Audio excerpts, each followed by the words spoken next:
Corona سے متعلق چند بنیادی حقائق اور چند تجربات آپ کے ساتھ شیئر کرنا چاہتا ہوں، اور کچھ متس ان کے بارے میں حقائق آپ کے سامنے لانا ضروری سمجھتا ہوں۔ پہلے تو وزیر اعظم جناب عمران خان صاحب اور ان کی اہلیہ بشرا بی بی کورونا کی مرض میں مبتلا ہو گئی ہیں،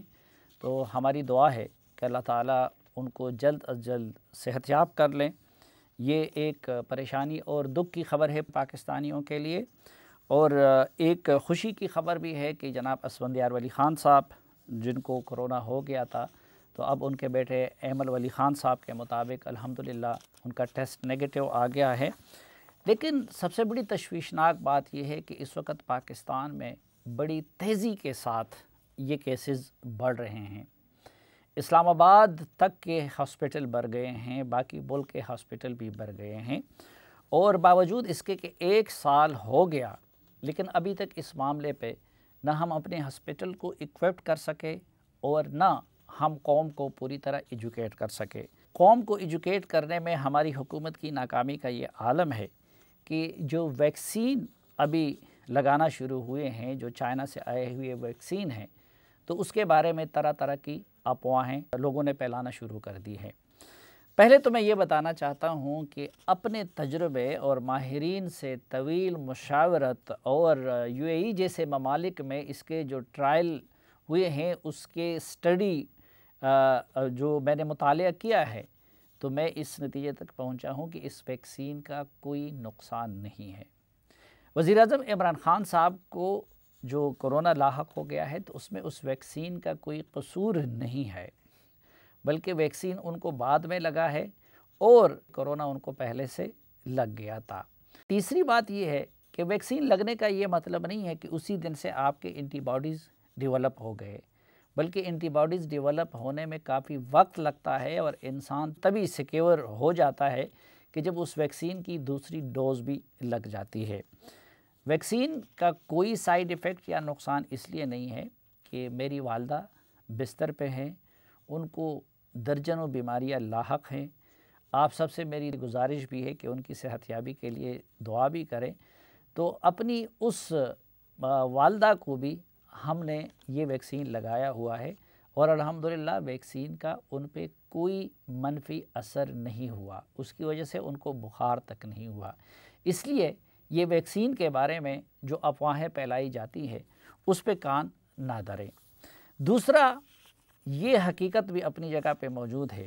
کہ ابھی تک ہماری حکومت اس حوالے سے بدترین کوتاہیوں کی مرتکب ہوئی ہے، اور جس طرح کہ میں نے عرض کیا کہ ایک تو یہ کام کہ وہ قوم کو نہ SOPs کے حوالے سے پوری طرح ایجوکیٹ کر سکی۔ پہلے یہ غفلت ہوئی کہ ایران سے کچھ وزراء کی مداخلت کی وجہ سے یہ بیماری پاکستان میں آ گئی، پھر برطانیہ میں جو وائرس تھا، اور جو بڑا بدترین شکل کا وائرس تھا جو پاکستان میں آ گیا، تو ہماری حکومت اس کا رستہ روکنے میں ناکام رہی۔ اس دوران جب وہاں لاک ڈاؤن لگ گیا، تو بہت سارے پاکستانیوں نے جو وہاں پہ مقیم ہوتے ہیں، انہوں نے پاکستان کا رخ کیا، لیکن ہماری حکومت وہ ہوائی اڈوں پہ پراپر انتظام کرنے اور لوگوں کی ٹیسٹنگ کرنے یا ان کو قرنطینہ کرنے میں ناکام رہی، جس کی وجہ سے وہ خطرناک وائرس پاکستان میں آ گیا، جو کہ بہت تیزی کے ساتھ پھیلتا ہے۔ اس حوالے سے ہماری حکومت کی نااہلی کا ایک مثال اس ہفتے روزنامہ جنگ میں شائع ہونے والا علی معین نوازش کا ایک کالم ہے، اور اس وقت آپ جانتے ہیں کہ برطانیہ سے بھی جو کرونا کا بدترین شکل ہے وہ آیا ہے برازیل میں، اور پوری دنیا کے تمام ممالک برازیل سے آئے ہوئے مسافروں کی سختی سے یا تو اکثر ممالک نے اپنے ممالک میں برازیل کے شہریوں کا داخلہ منع کر دیا ہے، یا پھر ان کی سخت چیکنگ کی جاتی ہے۔ لیکن علی معین نوازش اپنے کالم میں لکھتے ہیں کہ پچھلے دنوں ایک شخص نے مجھ سے رابطہ کیا جو کسی کام سے برازیل گیا اور وہاں سے چند روز قبل ہی پاکستان واپس آیا تھا۔ میں نے اس کے ٹکٹ، ویزا، بورڈنگ پاس اور اس کے وہاں کی تصاویر سے تصدیق بھی کی۔ یہ جاننا ضروری ہے کہ برازیل میں کرونا وائرس کا ایک ایسا خطرناک ویرینٹ پھیلا ہوا ہے جو شاید برطانیہ میں پھیلے ہوئے کرونا وائرس سے بھی زیادہ خطرناک ہے۔ یہ P1 ویرینٹ کہلاتا ہے۔ اس کے بارے میں ابتدائی ڈیٹا یہ خدشہ ظاہر کر رہا ہے کہ یہ 25 سے 61% ان لوگوں کو بیمار کرتا ہے جو پہلے سے کورونا کا شکار بن کر صحت یاب ہو چکے ہوں، اور اس ویرینٹ سے وہ نہ صرف بیمار بلکہ شدید بیمار ہو رہے ہیں۔ اس لیے برازیل کو پاکستان نے سی کیٹیگری کے ممالک میں رکھا ہوا ہے۔ جب ان ممالک سے لوگ پاکستان آتے ہیں تو نہ صرف ان کا کورونا ٹیسٹ کیا جاتا ہے بلکہ انہیں قرنطینہ بھی کرنا پڑتا ہے۔ ہماری سنجیدگی کا اندازہ اس بات سے لگایا جا سکتا ہے کہ وہ شخص جب پاکستان آیا اور لاہور کے ہوائی اڈے پر پہنچا تو اس نے اپنا صحت فارم بھرا جس میں واضح الفاظ میں لکھا تھا کہ وہ برازیل سے آیا ہے، لیکن متعلقہ حکام میں سے کسی نے وہ فارم پڑھنے تک کی زحمت گوارا نہیں کی، بلکہ سب مسافروں سے فارم لے کر ان کا پلندہ اکٹھا کرتے رہے۔ جب اس نے خود ایئرپورٹ حکام کو کہا کہ میں برازیل سے آ رہا ہوں اور میرا کورونا ٹیسٹ ہونا چاہیے، تو بھی کسی نے اس کی بات سنجیدگی سے نہ سنی اور نہ ہی اس کا کورونا ٹیسٹ ہوا۔ الٹا اسے تسلی دی جاتی رہی کہ آپ کیوں فکر مند ہو رہے ہیں، آرام سے گھر جائیں۔ یہ ہے ہماری حالت کہ خدا نہ خواستہ اگر ہماری یہ صورتحال رہی تو وہ وائرس بھی یہاں پہ آ سکتا ہے۔ اس وقت پاکستان میں ایک طرف تو یہ ہے کہ باہر سے اس طرح کے وائرسز کو روکنے کا ہمارے پاس کوئی مناسب بندوبست نہیں ہے۔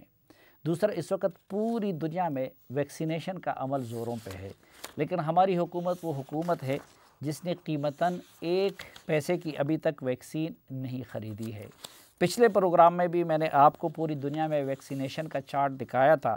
اور حالت یہ ہے کہ پاکستان سرے سے اس چارٹ پہ بھی نہیں آتا، کیونکہ پاکستان ویکسینیشن میں اس وقت دنیا کے تقریباً تمام ممالک سے پیچھے ہے، اور جو ویکسین ہمیں چین سے ملا ہے خیرات کی صورت میں، تو اس کے لگانے کا بھی اس وقت پراپر انتظام ہمارے پاس نہیں ہے۔ لیکن جو سب سے بڑی بات یہ ہے وہ ہمارے حکمرانوں کے قول و فعل کا تضاد ہے، جس کی وجہ سے آج ہمیں یہ دن دیکھنا پڑ رہا ہے۔ ہمیں ہمارے وزیر اعظم صاحب بتاتے رہے اور ٹھیک بتاتے رہے، اور باقی حکمران بتاتے رہے۔ ہم جب فون کال میں لاتے ہیں تو وہاں سے بھی ہمیں یہ نصیحت کی جاتی ہے کہ آپ ماسک پہنا کریں، سوشل ڈسٹینسنگ کا خیال رکھا کریں، لیکن بار بار متوجہ کرنے کے باوجود ہمارے حکمرانوں نے اپنے خود ان SOPs کا خیال نہیں رکھا۔ یہ 20 جنوری کو میرا ٹویٹ ہے جس میں میں نے لکھا ہے کہ عمران خان قوم کو یہ آواز دیتے رہے ہیں کہ وہ ماسک پہنے اور سوشل ڈسٹینسنگ کا خیال رکھے۔ ان SOPs پر عمل درآمد کرنے کے لیے انہوں نے ایک ٹائیگر فورس کا ڈرامہ رچایا تھا، اس کے سربراہ بھی یہاں بغیر ماسک کے کڑے ہیں، قبائلی شہری ماسک پہنے ہوئے ہیں، لیکن 4 حکومتی عہدیدار SOPs کا مذاق اڑا رہے ہیں۔ یہ اس تصویر میں آپ دیکھ سکتے ہیں کہ وزیر اعظم، گورنر اور وزیر اعلیٰ اور جو ٹائیگر فورس کے سربراہ ہیں، یہ 20 جنوری کا واقعہ ہے، وہ چاروں بغیر ماسک کے ہیں۔ سوشل ڈسٹینس انہوں نے 2 فٹ کا فاصلہ بھی نہیں رکھا ہے، اور جو وہ سادہ قبائلی ہے انہوں نے تو ماسک پہنا ہوا ہے، لیکن ان میں سے کسی نے ماسک نہیں پہنا ہوا ہے۔ اسی طرح آپ دیکھ سکتے ہیں کہ اس کے بعد یہ جب سینٹ الیکشن کے دوران یہ چند نمونے ہیں، ورنہ تو ہم روز یہ چیزیں دیکھتے رہیں۔ آپ دیکھیں کہ وزیر اعلیٰ خیبر پختونخوا اور شبلی فراز صاحب وہ جشن منا رہے ہیں، ماسک نہیں ہیں، ایک دوسرے سے گلے مل رہے ہیں، تو یہ مناظر روز قوم دیکھتی رہی۔ اس دوران جلسے جلوس بھی ہوتے رہے، حکمران جماعت کے بھی ہوتے رہے، خود جلسوں سے وزیر اعظم نے بھی خطاب کیا، اپوزیشن سے تو پھر ہم کیا گلہ کریں۔ تو اس کے بعد پھر قوم کو ہم کس طرح مجبور کر سکتے ہیں کہ وہ ماسک پہنیں، یا قوم کو ہم کس طرح مجبور کر سکتے ہیں کہ وہ شادی حال نہ کھولیں؟ جب آپ اب ان کے شادی حال بند کرنا چاہتے ہیں تو وہ ان چیزوں کو مثالیں دیتے ہیں۔ نتیجہ یہ ہوا کہ اس بے احتیاطی کی وجہ سے آج پاکستان ایک بار پھر کورونا کے بدترین لہر کی زد میں ہے۔ بہرحال جو ہونا تھا سو ہو چکا، لیکن میں ایک طالب علم کی حیثیت سے اپنی قوم سے یہ درخواست کرنا چاہتا ہوں کہ ٹھیک ہے، ہمارے حکمران قول و فعل کا تضاد کے شکار رہیں۔ اپوزیشن والے ہونا تو یہ چاہیے کہ اس دوران جلسے جلوس مکمل طور پر معطل کر دیے جائے، لیکن اگر وہ کرتے بھی ہیں، لیکن آپ کی پاکستانیت کا بھی یہ تقاضا ہے، آپ کی اپنی صحت کو بچا کے رکھنے کا بھی یہ تقاضا ہے۔ ہمارے ڈاکٹرز اور ہمارے طبی عملہ جو اس وقت فرنٹ لائن پہ لڑ رہے ہیں، ان سے محبت اور ان پہ رحم کا بھی یہ تقاضا ہے، اور اس قوم پہ بھی رحم کا بھی یہ تقاضا ہے کہ آپ احتیاط کریں، ماسک پہنیں، سوشل ڈسٹینسنگ رکھیں، جہاں رش والی جگہوں میں نہ جائیں، کیونکہ یہ وہ بیماری ہے کہ جس کو اس احتیاط کے ذریعے ہی کنٹرول کیا جا سکتا ہے۔